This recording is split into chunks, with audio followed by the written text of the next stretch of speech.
And he thought that was going to motivate me to stay and work, but it motivated me to get the hell up out of there because I had big dreams, bro. I got Lambo dreams. Right. You know what I'm saying? I want to move my parents out the hood. I want to go to China for 3 weeks with no luggage and bring my homeboys with me. I want to do some crazy stuff. Right. And I'm not going to get it working here. Right.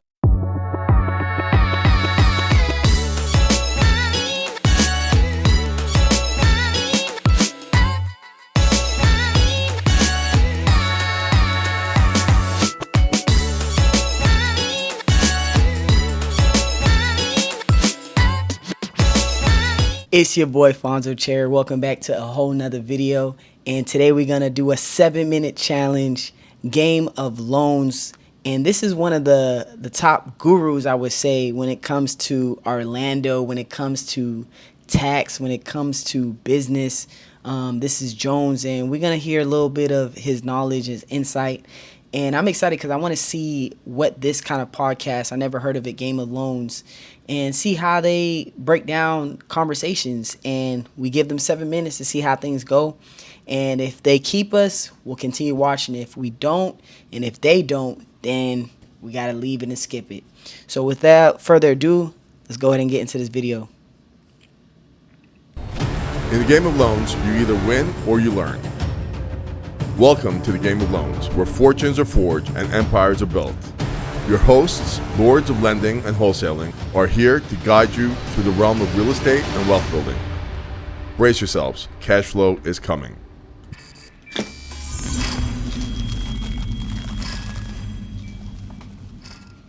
Episode 17 of the Game of Loans. I have a special guest, Jermaine Jones here. Hey. A native of Orlando, which Yes. I personally have never met a native from Orlando. So that's an extra special guest. So Jermaine, I'm going to ask you a couple of questions. Okay. So I know we met on social media. Yes. Thank you for coming and being Yes. a guest. Yeah. We're really pushing this Yeah. Game of Loans to be pretty big, and it Yeah. will be. You're going to Yeah. see in a couple of years we're Yeah. going to be top, and we'll have you back multiple times. Cool. So tell me, so you grew up in Orlando. Tell me Yes. your story and where you are now and how you got into what you're doing. So, born and raised in Orlando, which is an Big shout-outs. anomaly, right? And I like to say that I don't necessarily represent what you would typically believe an Orlando native is, because like I grew up as a sponge, like so I was just soaking up culture and fashion and things from everything that I appreciated. So when I was into music and I was into the arts, and then when I left and went to college at Florida State, I'm picking up stuff from my Detroit friends. I'm loving the Cartier glasses and the Pelly jackets and the Gators, and I'm picking up fashion from my LA guys, and with the plaids and the socks and the khakis and the hats, and like the list goes on. So I don't look like or talk like someone who would be an Orlando native, but at the same time, because meeting an Orlando native is so rare, like I just end up being the poster child for it, right? Good for Orlando. Right. So, but I love my city. I love Orlando to death, and I think it's the best place in the U.S. to live and raise kids. Facts. I've had condo in Atlanta. I've had a condo in Tampa. I'm getting a condo in Miami right now, and I love to visit all of these places, but like to live, it's Orlando for me. But so where I'm at, man, born and raised there. Went to Dr. Phillips High School. Went to Florida State University. Marketing and finance is what I studied. Okay. But at that time I wanted to be a rapper. Right, so I was making music. I, That's had a good little run. Right. I did an appearance on MTV, BET. I was in the studio with some big Nice. names, performed with Lil Wayne and Rick Ross and all kind of people, opening act type stuff. So I thought I had a future there, and I ended up staying over my time there. I was having so much fun trying to be a rapper that one day I went to the registrar like, "Hey, when do I graduate?" And they were like, "Well, you've been done for a year." Okay. And that's when I was like, okay, well, it's time to get up out of here, Yeah. So I came back home. I had a daughter while I was in school. My daughter now is student at Florida State. Wow. You know, shout out to my daughter. Full circle Aria. moment. She's wrapping up. She's getting ready to go into her senior year, Okay. and she got her eyes on law school, and she's gonna do it. That's great. Yeah, she's That's gonna awesome. do it. You know, the first one in the family to do it. But came back home, got a job at Sprint. This is during the first kind of recession, like 07, 08, Okay. when things were going bad in the real estate Yeah. market. You know, I tried to be a mortgage broker. I tried to be a realtor. The timing was bad. It didn't work out for me. Ended up You're getting a actually job. lucky. Yeah, You're lucky. You're Right. lucky. Ended Believe it or up. not. I know you don't believe it then. You didn't believe Yeah. it then. Yeah. But you're lucky you didn't get involved before then. You know what? I would have liked to get involved in, but like I would have loved to pick up some stuff that people were losing, Yeah. right? But I wasn't there mentally. I was a kid and I Yeah. didn't have any resources and whatever. But I ended up getting a job at Sprint, working at the call center. Right. I was also a server at Maggiano's and Red Lobster. I'm doing double shifts. I'm doing everything that I can.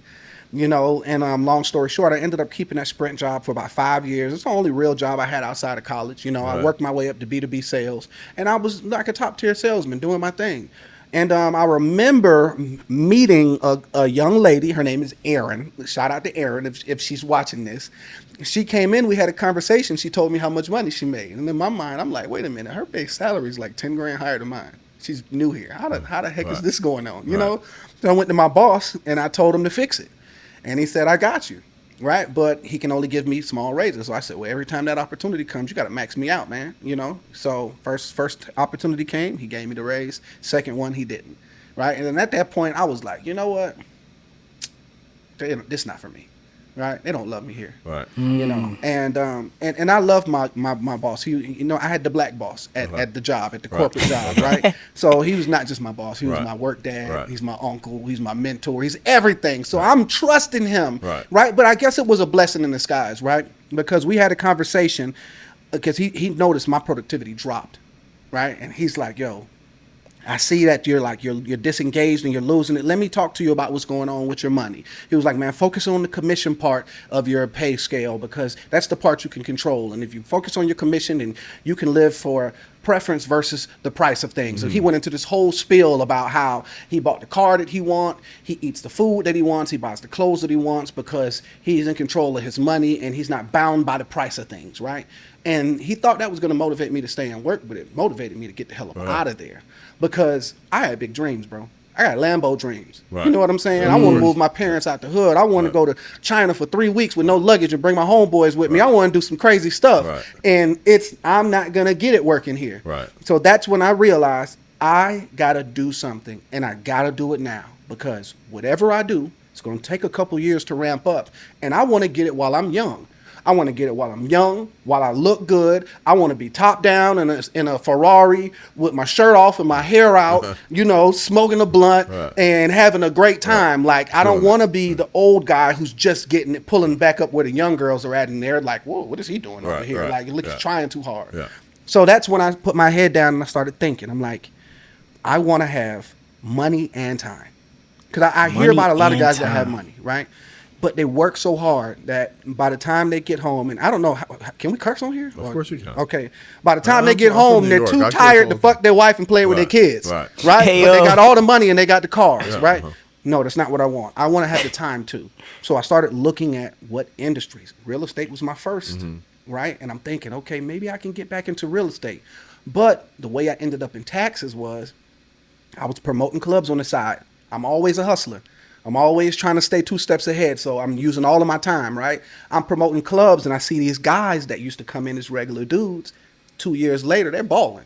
I'm talking about Aston Martins, Bentleys, Rolls Royces. I'm like, yo, what is going on, dude? Your first. We made it to our 7 minutes, and it's like he's just getting into his bag on his industry that he's mastered, right? Quote unquote. You never really truly master it, but he's definitely one of the top guys when it comes to that industry. So shout outs to Jones if he's seeing this, if he's watching this. But no, I'm captivated. I would watch more of this, and I would definitely say comment, like, and subscribe on this guy's podcast, Game of Loans, because it's definitely something intriguing about what he's doing.